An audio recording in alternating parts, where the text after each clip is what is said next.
Andravoangy mila sarotiny amin'ny fahadiovana andrehetra ka andray miandraiky ny mifanandrify ny tsirairay. Fanoratana anarana biometrika tonga eny anivon'ny fokontany saingy misy ireo olom-pirenena tsy maharisika. Tia makadikely ilafy iroso amin'ny fakakevitra ifotony anamafisan'orina ny antoko. Sabotsy 5 aprily 2024 faltafaraka amin'ny andro eto kilasy tomboavy atao anatin'izao fotoana ny fampahalalam-baovao izao atezina ny araba ary manasanao anaraka ny antiprim-baovao hatramin'ny farany. Mahakasika ny politika avy hatrany miteraka resabe sy fiarovan-kevitra maro eo amin'ireo mpanara-baovao ny fanapahan-kevitry ny fitorana fanavaozana any endr'ireo lehibe pokotana dia fa nisy aza ny filazana fa hofidiana ireo sefokotany aniova indray anefa ny fanapahan-kevitra aka izay no manton'ireo fanehoan-kevitra maro tatoato ny lalàna mifeny fokotany no olana ka mahatonga ny fanjakana iroso amin'ny fanendrena ireo sefokotany ho nisy olom-bavam-bahoaka avitra Andriamosa eo amin'ny fandraisam-peo ny Germain Mejanary sary sy riran-tsariny ny Artanjana. Iroso amin'ny fanendrena ireo lehibe pokotany ny fanjakana fanavaozana na dia misy aza ny antsoantso ataon'ny vahoaka malagasy malona ny tokony anatanterana ny fifidianana ireo olona ireo. Raha ny lalàna rafitra fehezin'ny fanjakana ny fokotany fa tsy olom-bovidy ka izany no isan'ny miteraka olana.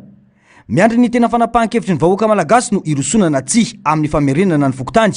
ho isan'ny vondrom-bahoaka paritra itsinjara-pahefana ka ifidianan'ny fokon'olona ny olona hevery ny famendrika hitantana ny fokotany hoy ny solombavam-bahoaka sady lehibe ny vondrona parlementaire firaisan-kina avitra Andriamosa.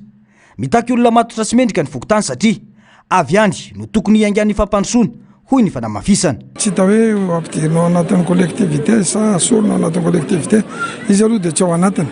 fa ny zava-misy kosa dia maratsa mangaika ny fanjakana foibe zay efa niteniny teo aloha hoe ataony fifidianana ary amin'izao fotoana voangana indray ny tompona andraikitra teo amin'ny aditany ny teny fa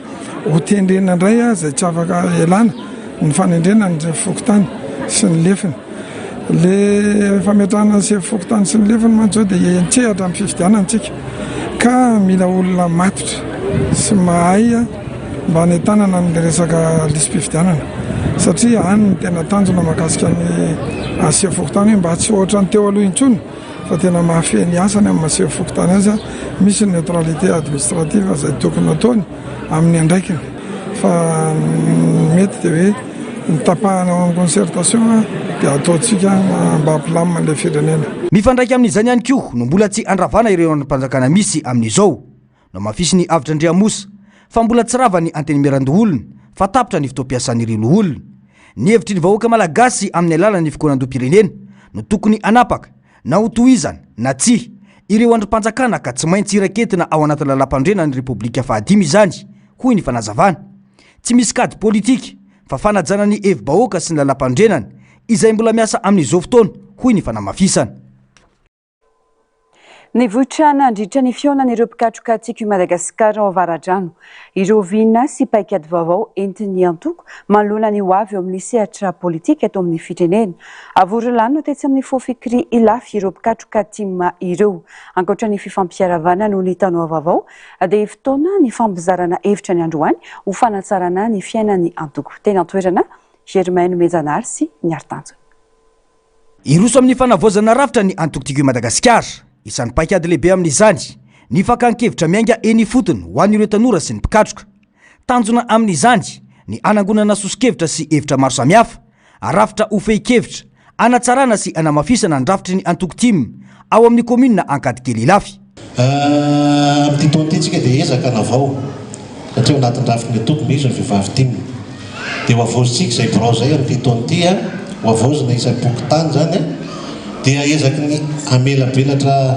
aminareo amin'ny fotoana manaraka inona no vina eritreretinao atao satria dia manomboka isetsika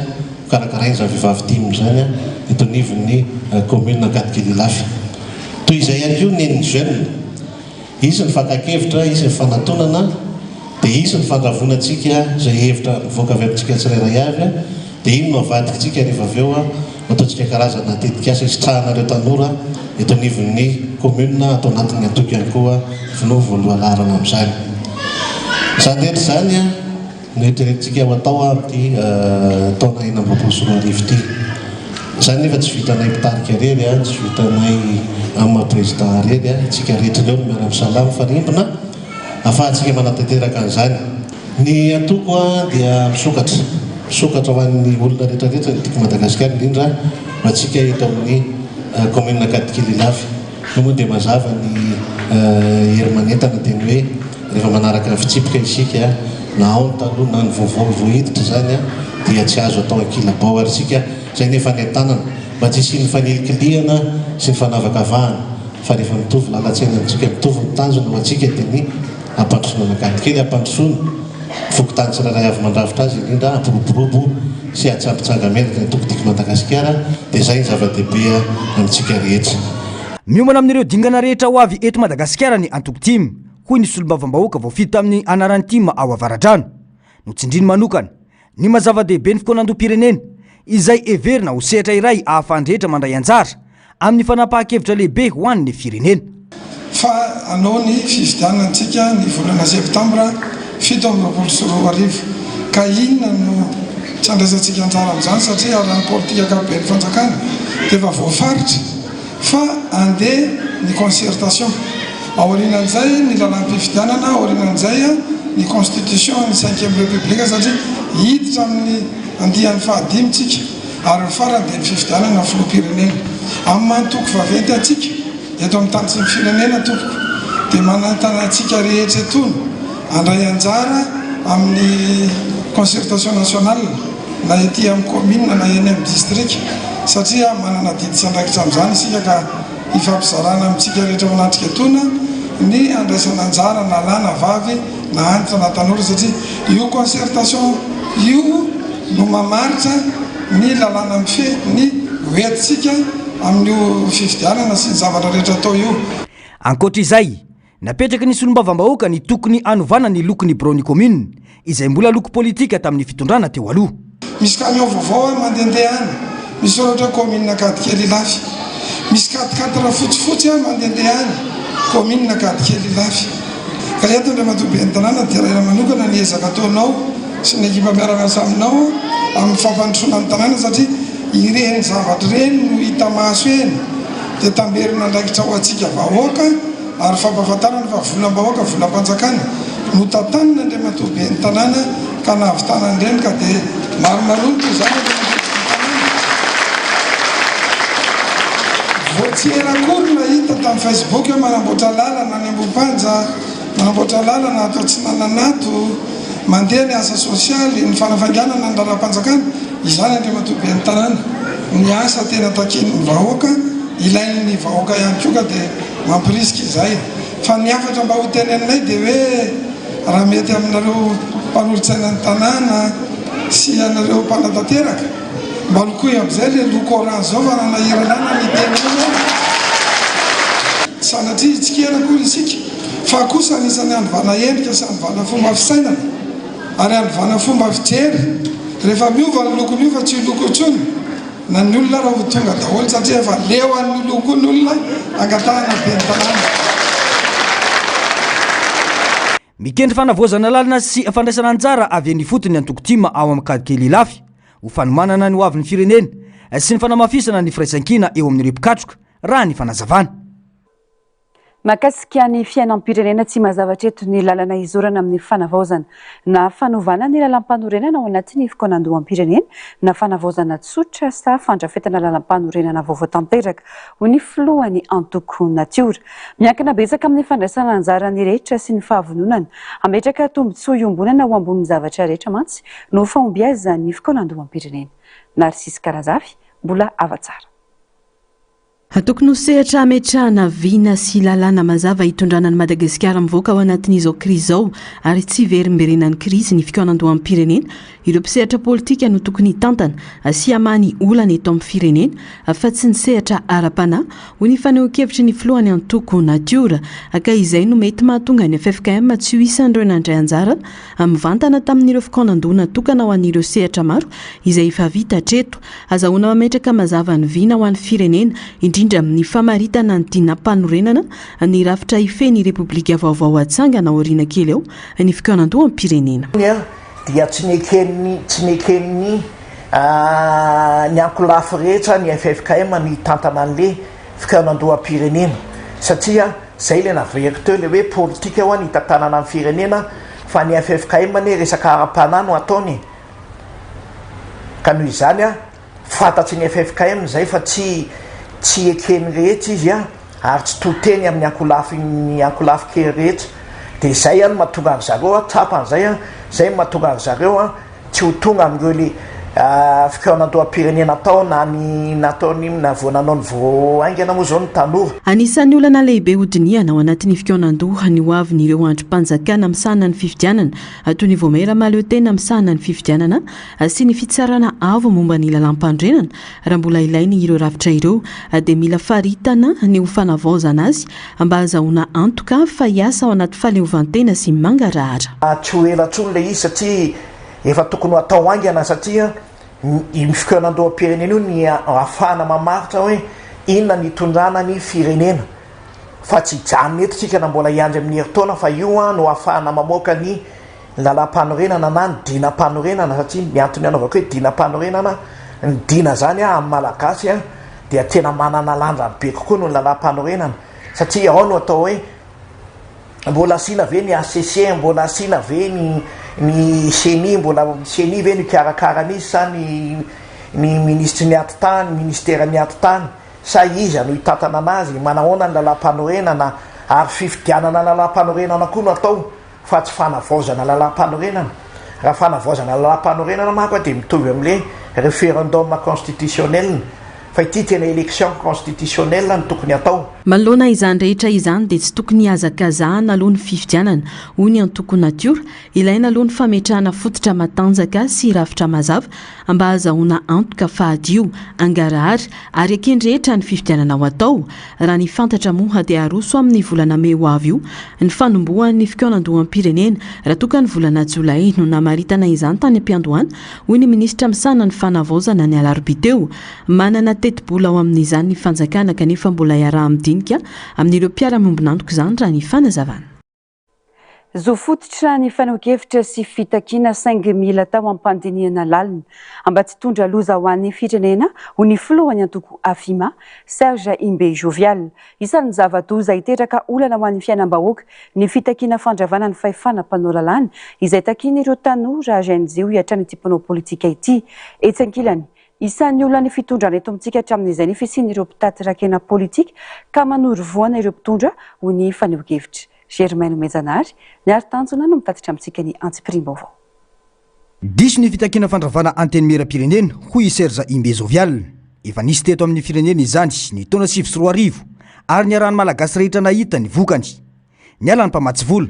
krizy no ny any firenena indrindra fa ny sosialim-bahoaka hoy ny fanazavana tsy olana ny fitakiana ary tsara ny fanamafisana ny fitakiana izay niraisana teny an-kianja saingy tsy tokony ampidinkizo ny fiainam-bahoaka ny fitakiana atao hoy ihany ny filohan'ny antoko Afima mila mandinika lalina amin'ny fiantraikan'ny fitakiana amin'ny fiainam-bahoaka ny rehetra fa tsy hoeti-po fotsiny hoy hatrany ny fanazavana. Aokare tombokontsika tsy ho diso lalana raha tadidinareo tsara vao tonga teo amin'ny fitondrana volanao fianianina ny filoham-panjakana amin'izao fotoana izao ny filohan'ny fanavaozana dia izany no mitereny voalohany azaverina ny schéma ny ainatsika tamin'ny 2009 tamin'ny 2009 ne nravana ny Sénat nravana ny Assemblée nationale dia natao CT dia natao CST dia ina zavanisy niataka ny partenaire technique financier la seule institution misy eo amin'ny république amin'izao fotoana zao mbola misy azany démocratie zany dia ny Assemblée nationale ka io ve no foananao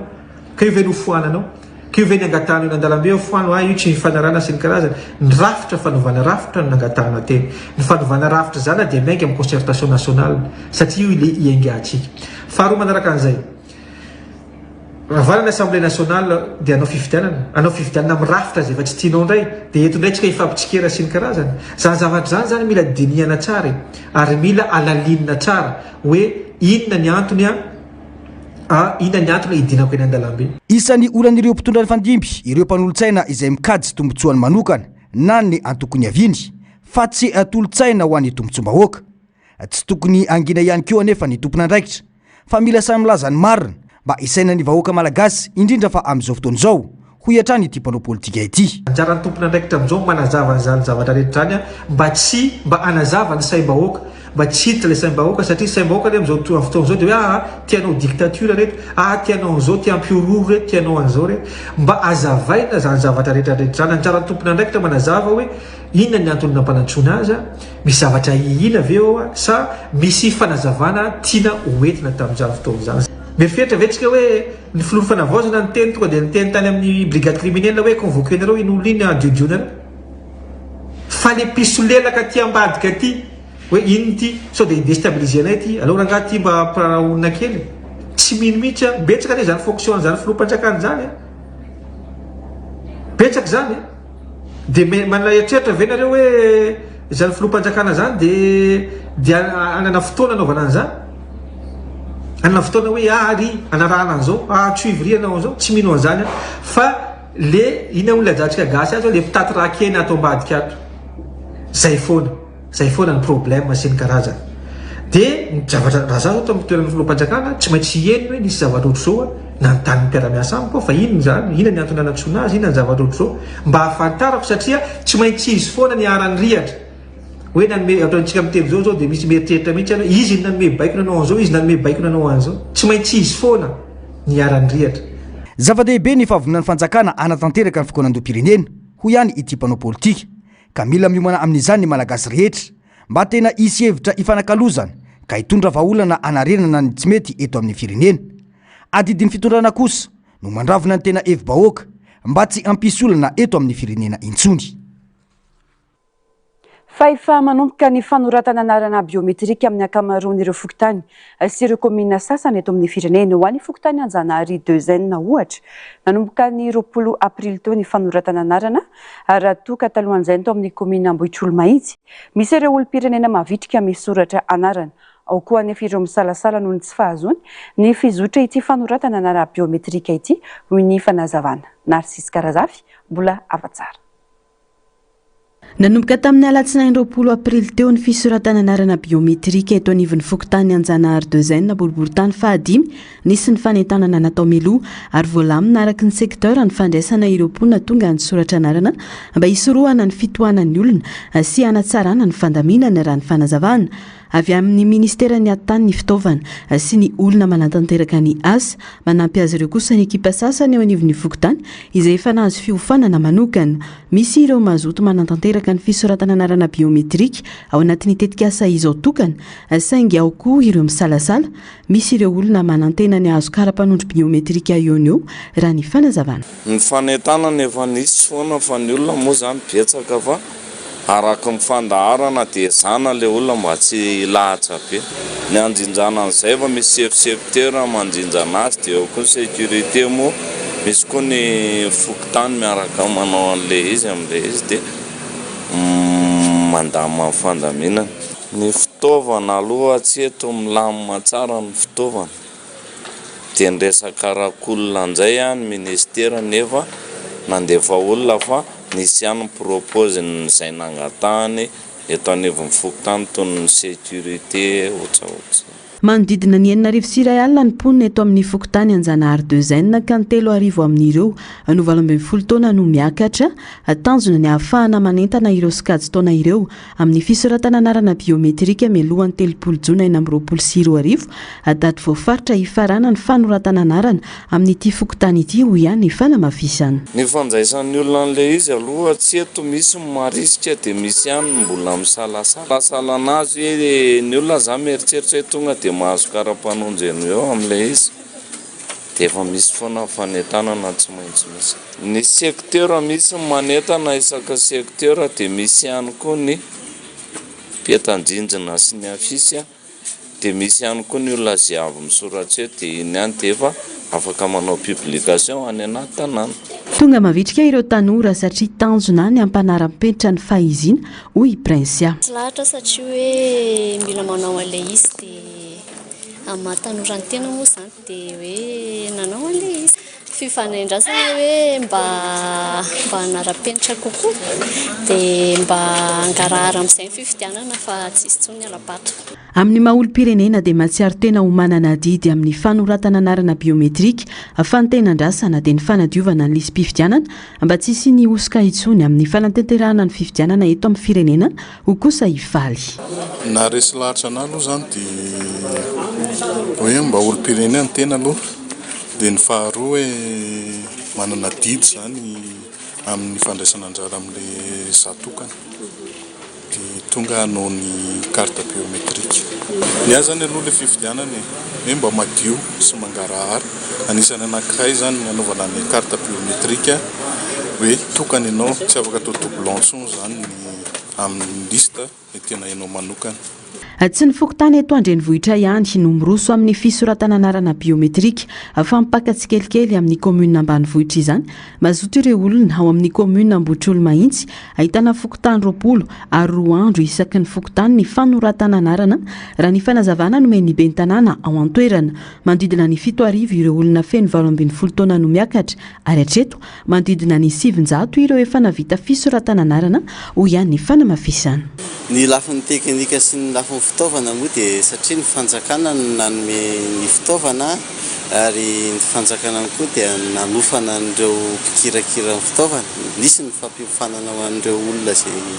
niraikitra ny aroroma biometrika izay zareo vao nanomboka an'izay. Nisy ny recrutement nataon'ny fanjakana ary zanaky ny commune Ambohitrolo mihitsy ihany nanao an'ilay asa. Nisy fokotany 20. Mbola mitoy ny hatramin'izao ny fitetezana an'ireo fokotany manerana. Natomboka tamin'ny fomba ofisialy tamin'ny faritra maro manerana ny Madagasikara ny 3 aprily lasa teo ny fanoratana anarana biometrika tetika asa iray isoratana anarana anangonana ny mahatokana ny olona iray ary dingana voalohany amin'ny fanovana numerika ny angon-drakitra ny fiankohonana sy ny fahizina eto Madagasikara mba hiarovana ny mahizy ny olona tsirairay isorohana ny osika sy ny dika mitovy na famerenana anarana ary anamorana sy anafainganana ny tolotra omeny ny fanjakana. Vavaony sosialy kosa indray niarany entana nanadio teny Andravoangy faritra Tondradrano isan-taona vokatry ny fahatsetsena ny lakan-drano ny teo anivon'ny ministeran'ny rano ny komina Antananarivo renivohitra ny Apipa ny Croix Rouge ary ireo mponina teny amin'ny manodidina Androany. Natao izay itsika izao fampandraisana andraikitra ny tsirairay ka ho sarotiny amin'ny fahadiovan'ny tanàna misy azy. Fanadidina. Isan'ireo faritra Dibidrano isan-taona Andravoangy vokatry ny fahatsetsema-ny lakan-drano. Fako sy fotaka mandrevo ary fasika no manetsiny ireo tatatra sy lakan-drano. Tsy takona fena ihany koa ny fanorenana tsy ara-dalàna ka manakana fivezivezeny rano maloto. Nanao zava-dehibe ny fanarenana ny rafitra fanarin-drano araka izany ny ministeran'ny rano sy ny fidiovana ary ny fanadiovana ny komina Antananarivo renivohitra ny Apipa ny Croix Rouge malagasy ny Skoto ary ireo mponina teny an-toerana ka nanao asa tana maro nanadio. Tsy maintsy amin'ny alalan'ny fidinana ifotony ho afantarana ny tena olana ho ny PDS eto Antananarivo fa tsy vita mipetraka any amin'ny birao fotsiny. Raha tsy midina ohatr'izao dia tsy afaka hitanao inona tena votron'ilay olana ary ireo koa fampianarana ho amin'ny mpiara-miasa hoe tokony izao ny tena asa midintsika fa tsy any anaty birao ny tena asa izay mampamahalalana antsika izay no anayako amin'ny komina Antananarivo aloha voalohany any Ankianjitsika ny asa fa tsy any anaty birao iny io ny olana eny Ankianjy fa raha tatitra fotsiny foana niko tsy mahafapo anahy fa za mahita koa izay tena tsy vao izao fa efa elo ny ijalian'ireo mponina sy mpivarotra ety vokatry ny fiakaran'ny rano mandava-taona. Mbola tsy nisy vahaolana maritra hatreto fa savonjy tavanandro ihany fa nambogoavina araka izany no miandry ny rehetra anarenana ny simba ka aharitra izany ho tombontsoan'ny mponina. Zava-poana ihany anefa raha tsy mahatsiaro tena ho manana andraikitra ny tsirairay ka ho sarotony amin'ny fahadiovan'ny tanàna ho ny fanamafisana. Eto Andravako dia misy fahatsetsena lakan-drano maro samihafa eto. Efa ela be izy io olana efa ela be ka mitambatra dia tsy nisy nahita vahaolana foana hatramin'izay. Ezaka izay tena hitady an'ilay olana. Io satria ao misy fasika eo manakana ny lalan-drano dia tsy afaka mivoaka ny fako.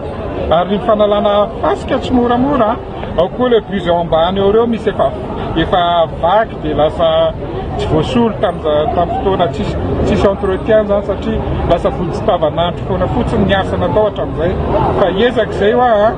mba hitady hevitra hoe tena ahafahana manala an'izay. ny sorabola nomenan'ny komina tsiraray ahafana manadio ny tanàna ka tafiditra anatin'ny fanaramaso izany no ataon'ny ministerany rano miantso ny rehetra nahaja sy tandro hatrany ny fahadiovana mba tsy androra mitsilany misy ny crédit na ny sorabola zay efa eo ampelantanan'ny commune sy ny SMA commune rehetra manerana Madagasikara efa nomenany zay hoentimana an'izay ahafahany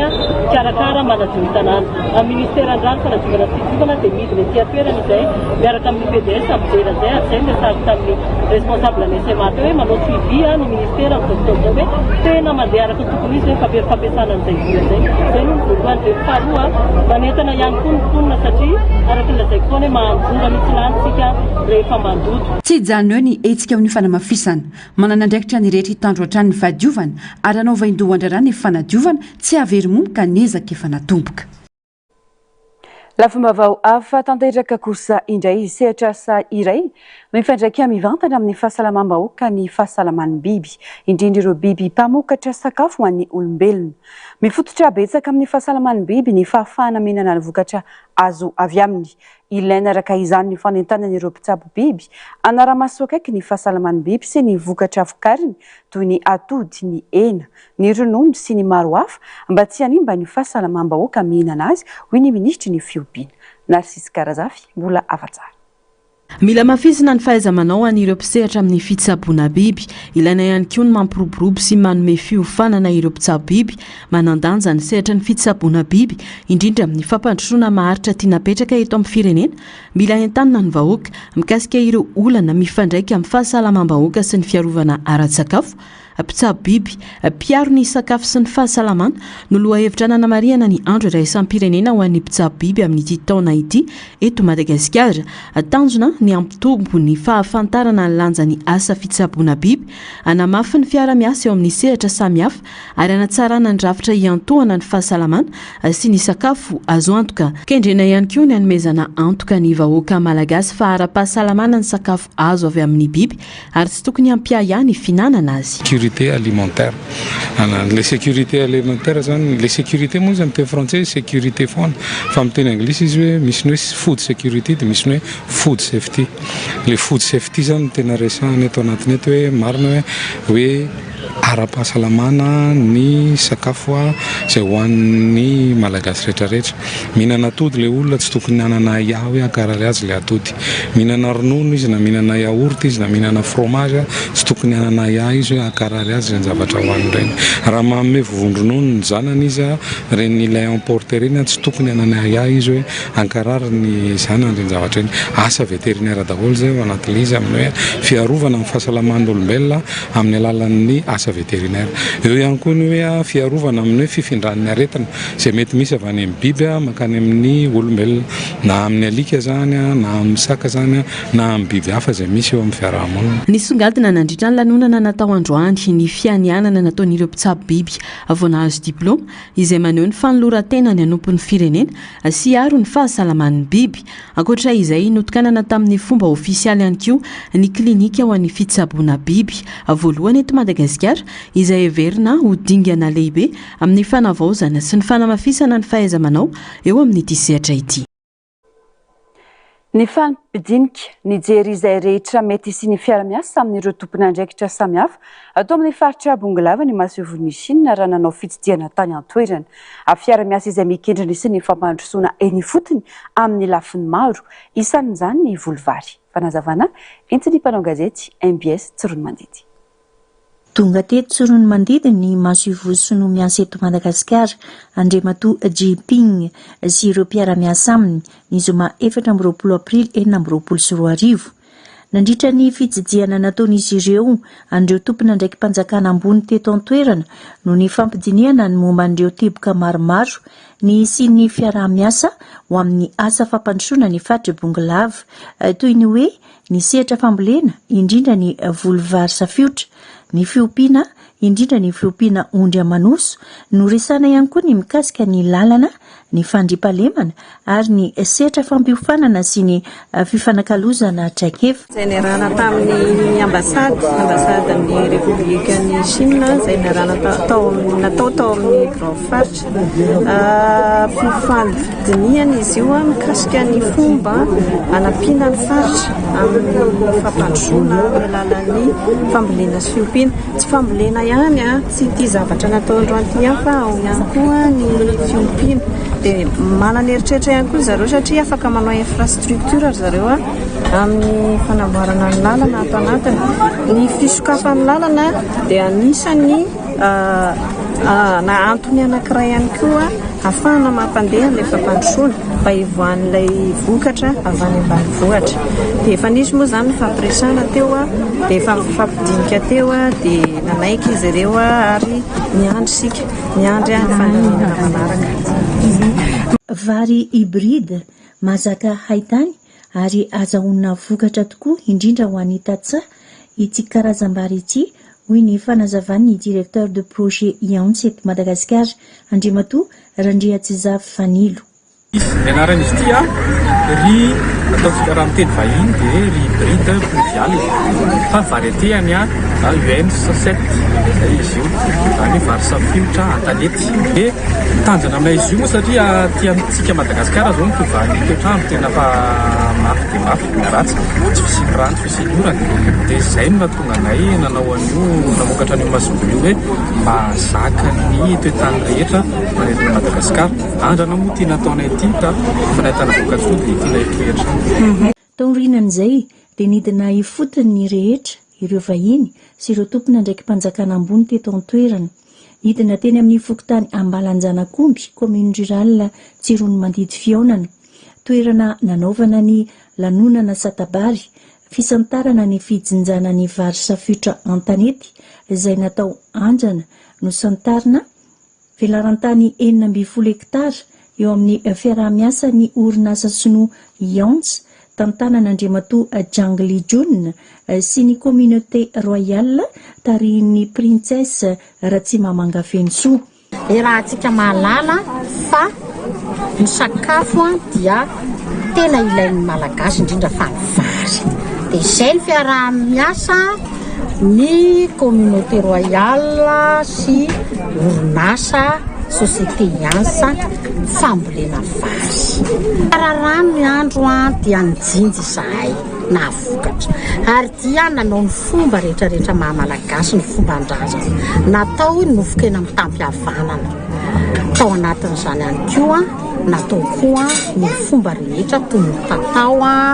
maro izay tsy azontsika ilana ny fomban-drazana malagasy.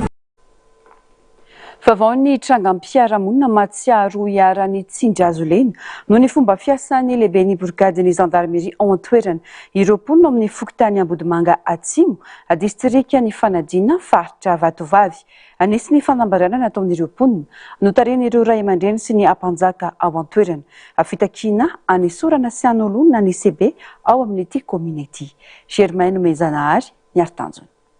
Takin'ireo mponina ao an-toerana ny fanesorana ny lehiben'ny brigade ny gendarmerie ao amin'ny commune Ambohimanga Atsimo ao anatin'ny distrika ny fanadina faritra Vatovavy.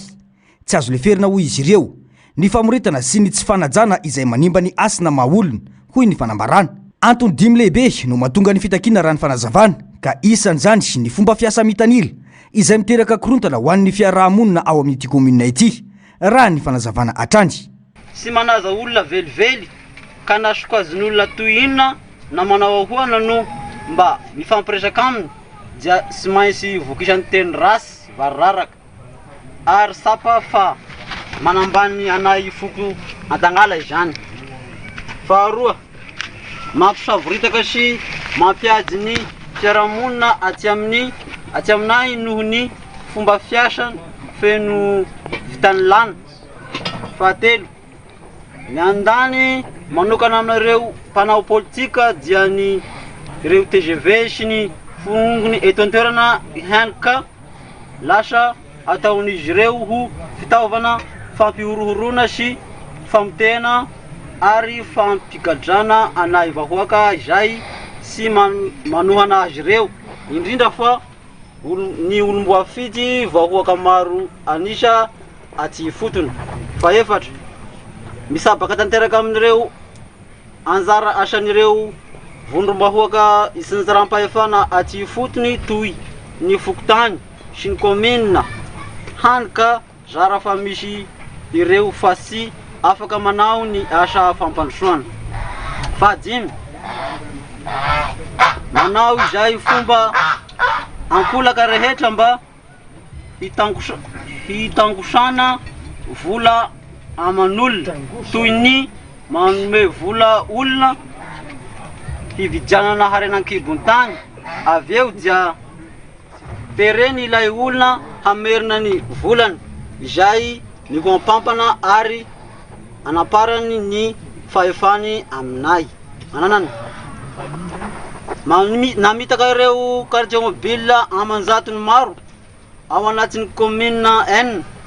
aty amin'ny Tapayavaratra amin'ny district Fanadina tamin'ny alalan'ny fanangonana Lelavola 10 alina rary isambatan'olona mba ampanaovana teny tamin'ny volana May 2022 lasa teo. Indrisy nefa fa izay KM ao amin'ny fokotany visy misy namany ihany no nomeny ilay teny. Volanay vahoaka no nangoniny tamin'izany. Maro amin'ireo mponina no antsoina hiakatra birao no ny antony tsy mazava saingy itakina vola avy hatrany izay vao afaka mivoaka ny birao ny brigady ho hatrany ireto fokon'olona ireto. Firifiry ny zavatra amboariny eto sy miresaka lasa vola na tonora na sy tonora rehefa niakatra an-dakavera any de teko de vola zay. Zao ny zaza any amananjary any sina nefa ny raha namboariny de any lasa vola hoe sy afaka atao. Eka raha tombo ty zavatra ty de hoy ahe hoe agnanareo Antananarivo any sy ahe any mifidianiny nandroaty Ambohimanga ty fa nareo any anareo any nampizekany ety fa ny anay aho ny olona mipidiny efa mitondany ety hampandrosony ety zay ny anay fa ity vahoaka ty loaka de sahirana ety nohoniny ka nianiko niany de nela. Tsy ny vahoaka ihany no manana olana amin'ny ty lehibe ny brigady ao amin'ny commune Ambohimanga Atsimo io raha ny fanazavana fa eo ihany koa ny ben'ny tanàna. Misy fihaizana miara-miasa zany eo amin'ny ben'ny tanàna zay fidinay sy lanim-bahoaka tato amin'ny commune Ambohimanga sy UCB io hany ka araky ny fanambarana zay natao teo dia mikorosofahana tanteraka tokoa ary silaingy io fa misy fihemorana lava de lava ary de tena lavitresaka be ny zavatra tokony hampandroso an'ity commune Ambohimanga ity. Na deo aza ny ezaka samy hafa nampagnentanany ben'ny tanàna io dia lasa berin-davina manontolo noho ny antony manokana amin'ny fomba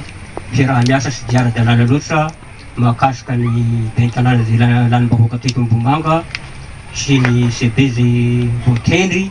tiandraikitra aty amin'ny commune Ambohimanga sy ny tapany avaratra aty amin'ny district Fanadiheny. Tokana ny fitakina ho ireo vahoaka n'Ambohimanga ireto dia ny anolona UCB io mba androsony tanàna sy ilamina ny vahoaka ao antoerana. Laza izy ireo fa itoy ny tolona sy ny fitakina raha tsy mbola mivaly izany. Vaovao avy any Faratsiho tanteraka tsena be antsoina hoe foara mampiray ireo komina rehetra mandrafitra ny distrika ny Faratsiho. Hanomboka ny alakamisy 30 Mey izao izany araritra 3 andro. Ampiavaka ity foara ity ny fanokafana ny tsenan'omby eo amin'ny renivohitr'ny distrika raha namarany solombavam-bahoaka. Fanadady. Fampirantiana ireo vokatra mampiavaka ny Faratsiho toy ny vokatra ara-pambolena, ny asa tanana ary ny sakafo nentim-paharazana no isongadina mandritra ny foara mampiray. Anana fotoana anehoana ny fahaiza-manaony sy ny zava-bitany ireo mpandray anjara sady azo sehatra ivarotana sy ampafantarana bebe kokoa ny vokatra entina hoy ny fanazavany solombavam-bahoaka Ramilson no menjanahary. Etsy ankilany mikendry anentana ny tanora hiditra amin'ny sehatry ny famokarana sy ny fandraharana mba ho antoky ny fampandrosoana maharitra ity hetsika ity.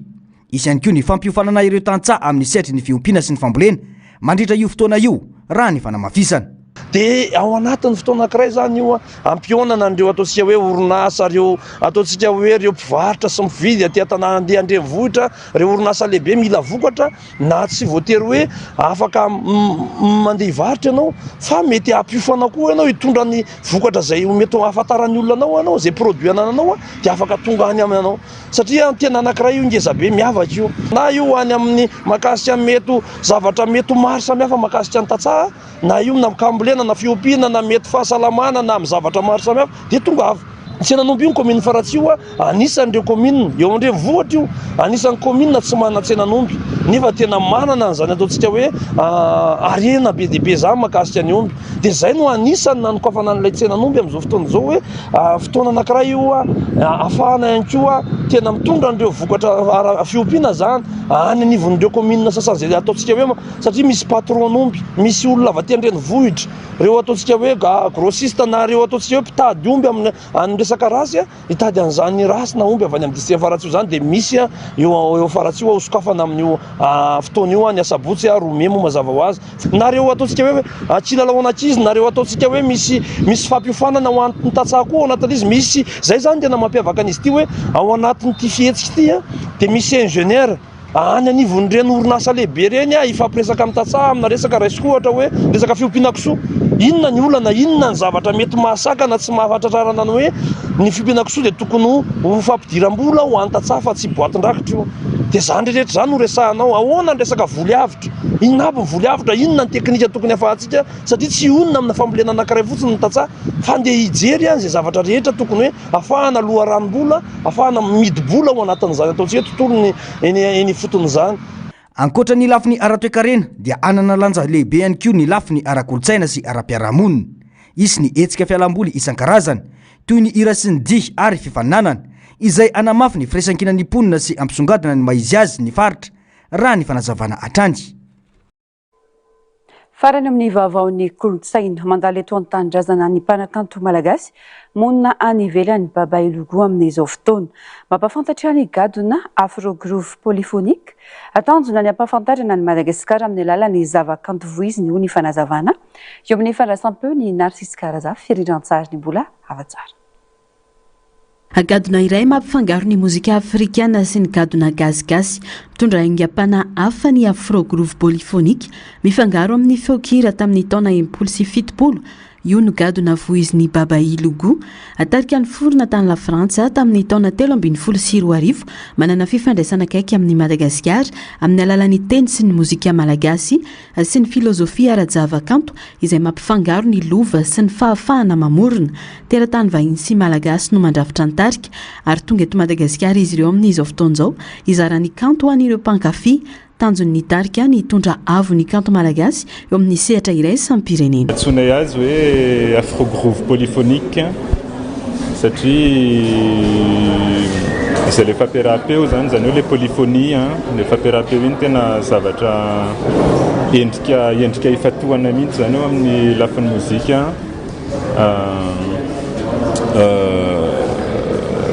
ny tarika forona tamin'ny taona 2014 tany ho any ty zao fandalovanay fatelo eto Madagasikara fantelo zao zany nandalo teto tamin'ny 2017 zay nanao tournée voalohany teto avy any Atsimo avy any Toliara nandalo Fianaratsoa Antsirabe Antananarivo dia avy eo tamin'ny 2022 zay nanao CCSK dia tsy miveriny ity indray fa ny amin'ity zany hoe sambany hoe ny tarika ray manontolo no tonga eto tanindrazana. Fantelon'izao no mandalo eto an-tanindrazana ny tarika izay anatanteraka fampisehoana ao Antsahamanitra raha Ampitso Alahady fampisehoana iarahana amin'ny mpanakanto malagasy Bolo. Dia izay ihany koa tombokilasy tombovavy no manakatona ny fampahalalam-baovao angasitrana fenanao nanaraka izany hatramin'ny farany mametraka ny veloma mandrapitafa indray tombokilasy tombovavy.